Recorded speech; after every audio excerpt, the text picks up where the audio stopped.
இன்றைக்கு பொது காலத்தின் 13ஆம் வாரம் ஜூலை மாதம் 4ஆம் தேதி வியாழக்கிழமை. இன்று தேவன் நமக்கு தரும் ஜீவ நீரூற்றான இறை வார்த்தைகள் திருப்பாடல் 19, இறை வார்த்தைகள் 7, 8, 9, 10 முடிய. நாம் அனைவரும் பாட வேண்டிய பதிலுரை பாடல். ஆண்டவரின் நீதி நெறிகள் உண்மையும் நீதியுமானவை. ஆண்டவரின் நீதி நெறிகள் உண்மையும் நீதியுமானவை. ஆண்டவரின் திருச்சட்டம் நிறைவானது, அது புத்துயிர் அளிக்கின்றது. ஆண்டவரின் ஒழுங்குமுறை நம்பத்தக்கது, எளியவருக்கு அது ஞானம் அளிக்கின்றது. ஆண்டவரின் நீதி நெறிகள் உண்மையும் நீதியுமானவை. ஆண்டவரின் நியமங்கள் சரியானவை, அவை இதயத்தை மகிழ்விக்கின்றன. ஆண்டவரின் கட்டளைகள் ஒளிமயமானவை, அவை கண்களை ஒளிர்விக்கின்றன. ஆண்டவரின் நீதி நெறிகள் உண்மையும் நீதியுமானவை. ஆண்டவரை பற்றிய அச்சம் தூயது, அது எந்நாளும் நிலைத்திருக்கும். ஆண்டவரின் நீதி நெறிகள் உண்மையானவை, அவை முற்றிலும் நீதியானவை. ஆண்டவரின் நீதி நெறிகள் உண்மையும் நீதியுமானவை. ஆண்டவரின் நீதி நெறிகள் உண்மையும் நீதியுமானவை. அவை பொன்னிலும் பசும் பொன்னினும் மேலாக விலை மிக்கவை. தேனினும் தேனடையினின்று சிந்தும் தெளித்தேனினும்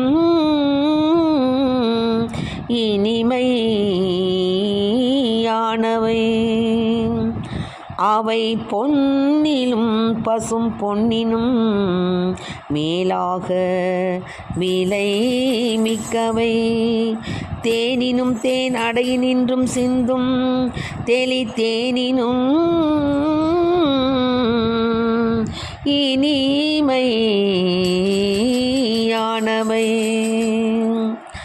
ஆண்டவரின் நீதி நெறிகள் உண்மையும் நீதியுமானவை.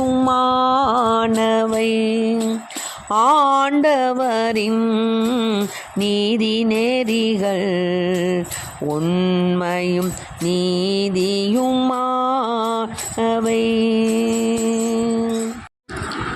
இன்றைக்கு நம் தேவன் தரும் ஜீவ நீரூற்றான இறை வார்த்தைகள் ஆண்டவருடைய திருச்சட்டம். படைப்பில் கடவுளின் மாட்சி. ஆண்டவருடைய திருச்சட்டம் நிறைவானது, ஏனெனில் இறைவன் நிறைவானவராய் இருக்கின்றபடியினாலே அவருடைய சட்டங்களும் நிறைவானவை. அதனால தான் ஆண்டவருடைய ஒழுங்குமுறை நம்பத்தக்கதாக இருக்குது. அது எளியோருக்கு ஞானம் அளிக்கின்றது. எளியோருக்குன்னா சும்மா உலகப்பிரமாணமான ஏழைகள் கிடையாது. ஞானத்தில் ஞானம், அறிவு, தெய்வ பயம், அதில் யார் மிக மிக மிக மிக அதிகமாகவோ அல்லது தேவனை ரொம்ப அதிசீக்கிரத்தில் பற்றி கொண்டு இருக்கிறார்களோ அவர்களுக்கெல்லாம் அது என்ன பண்ணுதான்? ஞானம் அளிக்கின்றதாம். மேலுமாக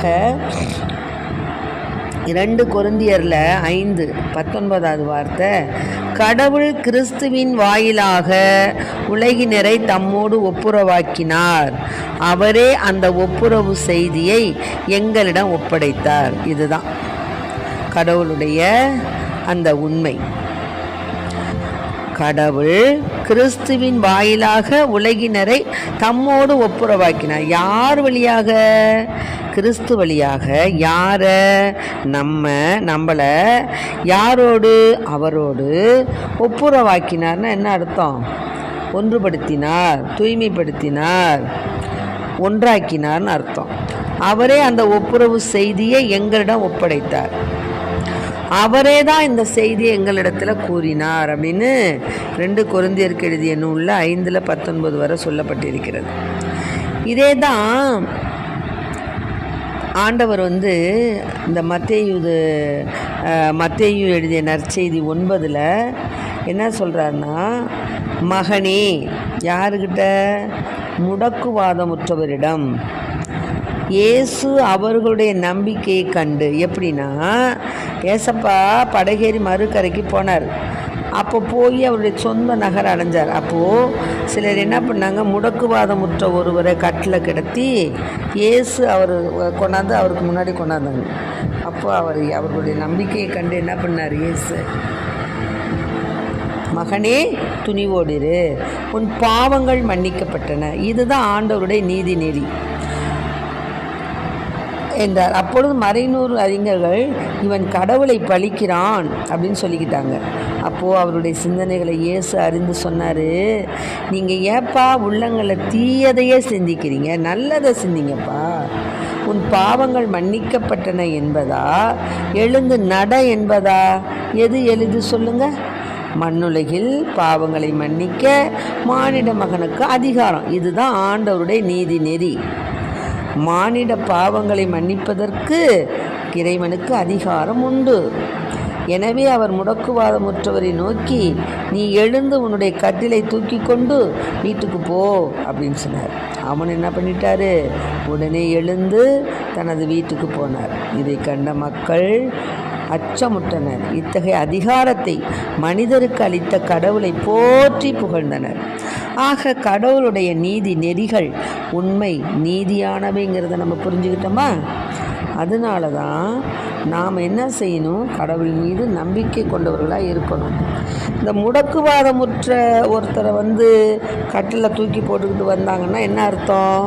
நிச்சயமாக தேவன் அவருக்கு சுகம் கொடுப்பார் என்ற ஆழ்ந்த விசுவாசத்தில் தான் தூக்கிட்டு வந்தாங்க. அந்த விசுவாசம் இல்லைன்னா தூக்கிட்டு வருவாங்களா? முடியாது. நம்ம சாதாரணமாகவே டாக்டர்ஸுங்கள்கிட்ட சில பேரை சொல்லுவோம், அந்த ஒரு டாக்டர் பேரை சொல்லி அவர் சரிப்பட்டு வர மாட்டார்ப்பா, அவர்லாம் நம்மளுக்கு சரியாக வராது, அது வியாதி போனாலும் தீராது, இவர்கிட்ட போவோம் அப்படின்னு சொல்லி இன்னொரு பேர் சொல்லுவாங்க.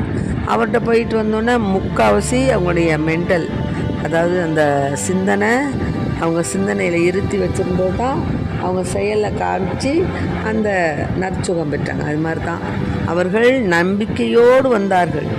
அந்த ஒருத்தனை தூக்கிக்கிட்டு முடக்குவாதமுற்றவனுக்கு நிச்சயமாக தேவன் உதவி புரிவார். ஏன்னா அவங்க பல அதிசயங்கள் அற்புதங்களெல்லாம் பார்த்துருக்குறாங்க. எவ்வளவோ அதிசயங்கள் ஆண்டவர் செஞ்சுருக்கார். அதெல்லாம் பார்த்ததுனால என்ன ஆயிடுச்சு? இந்த மாதிரி நான்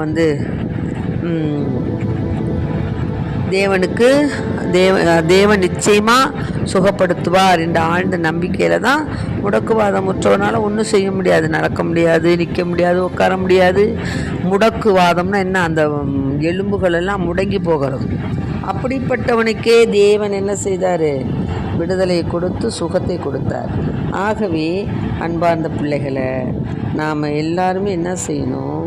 இயேசுனுடைய நீதி நெறிகள், அவருடைய அந்த கட்டளைகள் எல்லாவற்றையும் நாம் பிரமாணிக்கமாய் அனுசரித்து இறைவனின் நம்பிக்கை உடையவர்களாய் நாம் நம்பிக்கை வைப்பது தான் சாலச் சிறந்தது. ஆக இயேசுவிடம் நாம் நம்பிக்கை வைத்து நமக்கு அவர் அரிய பெரிய காரியங்களை செய்வார், நம் கவலைகளை நீக்குவார், நம் கண்ணீரை துடைப்பார். இது நடக்கும் என்றால் நடக்கும் என்று ஆழ்ந்த விசுவாசத்தோடு நீங்கள் இறைவனை வேண்டி நம்பிக்கையோடு அவரிடம் பாதம் சரணடையுங்கள். நிச்சயம் நிச்சயம் நிச்சயமாக உங்கள் எண்ணங்கள் நிச்சயமாக ஆண்டவருக்கு திரு சித்தமானால் நிறைவேறும். அன்பு பிள்ளைகளை, இதை கேட்டுக்கொண்டிருக்க அன்பார்ந்த பிள்ளைகளை, நம்பிக்கை தாப்பா தும்பிக்கை. அதனால் இறைவன் மீது நம்பிக்கை உடையவர்களாய் நடக்கும். இறைவன் செய்வார். நம்மோடு இருக்கும் தேவன் நம் கடம் பிடித்து வழி நடத்துவார். இந்த நிலை மாறும்.